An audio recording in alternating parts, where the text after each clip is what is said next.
दंभिकासुर एक ऐसा दैत्य था जो जवान और सुंदर औरतों को अपनी गुफा में उठा ले जाता, उनके साथ खेलता। जब उसका उनसे मन भर जाता तो वो उनकी जीवन लीला समाप्त कर देता। वो जिस भी राज्य में जाता त्राही त्राही मचा देता। कोई भी राजा या अन्य शूरवीर योद्धा उसका कुछ नहीं बिगाड़ पाते, क्योंकि दैत्य दंभिकासुर को देवताओं से वरदान प्राप्त था कि उसे बल से नहीं बल्कि बुद्धि से मारा जा सकता है। जो कोई भी उसे बल से मारने का प्रयास करेगा वो पत्थर का हो जाएगा। दंभिकासुर की मौत का रहस्य छुपा था उसकी 7 गुत्थियों में, यानी उसके 7 सवालों में। पर उसके साथ युद्ध करने वाले किसी भी राजा या शूरवीर को ये रहस्य मालूम नहीं था। इसलिए जब भी कोई उसके पाप कृत्य से दुखी हो उसके पास जाकर उस पर हमला करता तो देवताओं के वरदान स्वरूप वो पत्थर का हो जाता। हर तरफ दंभिकासुर का कहर मचा हुआ था। पत्थर का हो जाने के भय से कोई भी उसे रोकने का प्रयास नहीं करता। पर कहते हैं ना, जब पाप का घड़ा भर जाता है तो उसके भी फूटने का समय आ ही जाता है।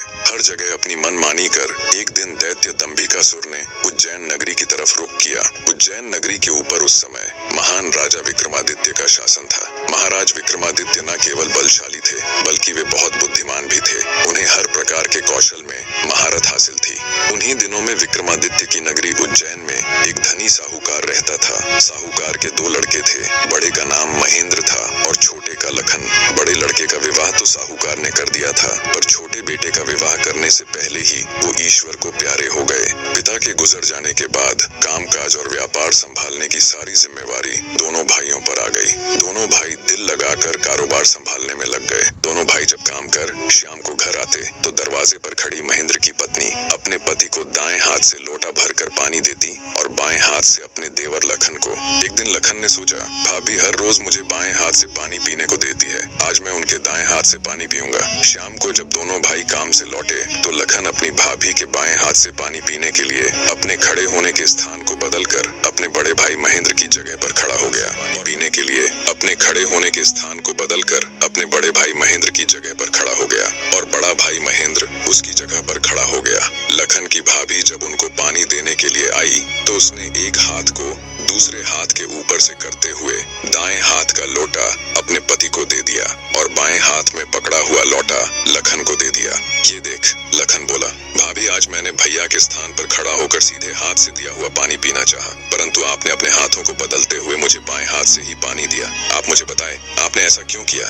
लखन की बात सुनकर उसकी भाभी ने उत्तर दिया, अगर तुम्हें सीधे हाथ का दिया हुआ पानी ही पीना है तो तुम भी अपने लिए सीधे हाथ से पानी पिलाने वाली ले आओ। भाभी की कही हुई बात लखन को चुभ गई। वह बिना पानी पिए ही भाभी से कहने लगा, ये लो तुम अपना पानी का लोटा और मैं यहाँ से जा रहा हूँ, और अब मैं तभी वापस आऊंगा जब मुझे सीधे हाथ से पानी देने वाली मिल जाएगी, वरना अपनी शक्ल नहीं दिखाऊंगा। इतना कहकर वो तुरंत मुड़ा और चल पड़ा। ये देख उसके बड़े भाई महेंद्र ने उसे रोकने की बहुत कोशिश की, पर वो नहीं माना और बोला, नहीं भैया, अब तो तभी वापस आऊंगा जब मुझे मेरी योग्य पत्नी मिल जाएगी। इतना कहकर वो घर छोड़कर चल दिया। चलते चलते वह अपने नगर से दूर कांचीपुरम शहर में पहुंच गया। कांचीपुरम का राजा चंद्रसेन एक धार्मिक विचारों वाला व्यक्ति था। उसके राज्य में चारों ओर अमन शांति का माहौल था, परंतु फिर भी राजा चंद्रसेन हमेशा दुखी रहता था। राजा के दुख का कारण था उसकी जवान बेटी चंद्रकला का स्वास्थ्य। चंद्रकला दिखने में तो अत्यंत खूबसूरत थी, पर उसे एक असाध्य रोग ने घेर रखा था, जिस कारण राजकुमारी हमेशा अचेत अवस्था में रहती थी। राजा ने बहुत सारे हकीम और वैद्य राजकुमारी को ठीक करने के लिए लगा रखे थे, लेकिन उनमें से कोई भी राजकुमारी को ठीक नहीं कर पा रहा था। ठीक कर पाना तो दूर, वे राजकुमारी चंद्रा की बीमारी तक नहीं ढूंढ पा रहे थे। राजा को हमेशा यही दुख सताए जाता कि उसकी बेटी का क्या होगा। जब सभी प्रकार के वैद्यों, हकीमों और पूजा पाठ तंत्र मंत्र से भी राजकुमारी चंद्रकला को कोई फायदा नहीं हुआ, तो राजा ने अपने राज्य में यह घोषणा करवा दी कि जो व्यक्ति मेरी बेटी को ठीक करेगा, मैं उसके साथ ही अपनी बेटी चंद्रकला का विवाह कर दूंगा और उसे अपना आधा राज्य भी दूंगा। लखन जब राज्य की राजधानी में पहुंचा तो उसने देखा कि वहां हर तरफ राजकुमारी की चर्चा हो रही थी। राज्य का हर कोई व्यक्ति राजा की घोषणा और राजकुमारी की बीमारी की बात कर रहा था। जब लखन ने एक व्यक्ति से इस बारे में पूछा तो व्यक्ति ने राजकुमारी की बीमारी से लेकर राजा की घोषणा तक का सारा किस्सा लखन को बताया। सारी बातें सुन लखन कुछ देर वहां खड़ा विचार करता रहा, फिर कुछ सोचकर वो राजमहल की तरफ चल पड़ा। एक जिंदा सांप राजा की लड़की के पेट में रहता था। सांप ने राजा की लड़की को अपने वश में किया हुआ था। जब रात होती तो वो कुछ देर के लिए राजकुमारी के मुख से बाहर निकलकर जंगल की तरफ चला जाता और सुबह होने से पहले ही वो फिर से उसके अंदर चला जाता। राजकुमारी इस बात से बिल्कुल अनजान थी कि उसके अंदर एक सांप ने डेरा डाला हुआ है। अनजाने में वो पूरी तरह से उस नाग के वश में थी। राजमहल में किसी को भी इस बात की भनक तक नहीं थी कि राजकुमारी के अंदर एक 7 फुट का सांप रहता है। सभी यही समझते कि पता नहीं राजकुमारी को क्या बीमारी लग गई, जिसके कारण वो हमेशा अचेत रहती है। बड़े से बड़े वैद्य और हकीम भी इस बात का पता नहीं लगा पाए। लखन जब राजमहल के अंदर गया तो उसने देखा कि वहाँ पर बहुत सारे वैद्य और हकीम राजकुमारी को ठीक करने के लिए लगे हुए हैं। एक कोने में खड़े होकर चुपचाप लखन ये सारा माजरा देखने लगा।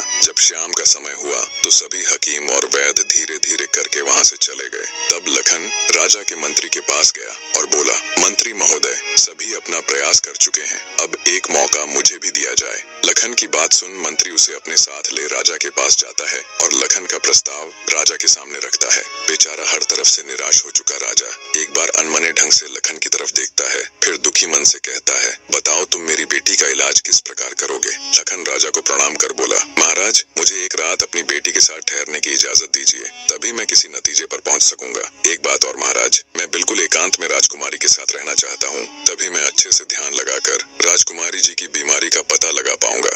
लखन की आत्मविश्वास भरी बातों से राजा के मन में हल्की सी उम्मीद जागी। उसने लखन को रात में राजकुमारी के साथ एकांत में रुकने की इजाजत दे दी। राजा की इजाजत मिलते ही लखन राजकुमारी के कक्ष में गया और उससे कुछ दूर एकदम चुपचाप बैठकर उसे देखने लगा। जैसे ही रात के 12 बजे का समय हुआ तो अचेत अवस्था में पड़ी हुई राजकुमारी के मुंह से सांप बाहर निकला और महल के परिसर से होता हुआ जंगल की ओर चला गया। ये सब देख लखन दंग रह गया। वो बिना कुछ हरकत किए चुपचाप वहीं बैठा रहा। जब रात का आखिरी पहर खत्म होने को आया तब वो सांप वापस लौटा और राजकुमारी चंद्रकला के मुख से होता हुआ पूरा उसके अंदर समा गया। दम साधे लखन ये सारा माजरा देखता रहा। सारा माजरा देख उसे समझते देर न लगी कि राजकुमारी की सारी बीमारी की जड़ ये सांप ही है। सुबह हुई तो राजा चंद्रसेन डर और बेसब्री के मिश्रित भावों के साथ लंबे लंबे कदम रखता हुआ अपने मंत्री के साथ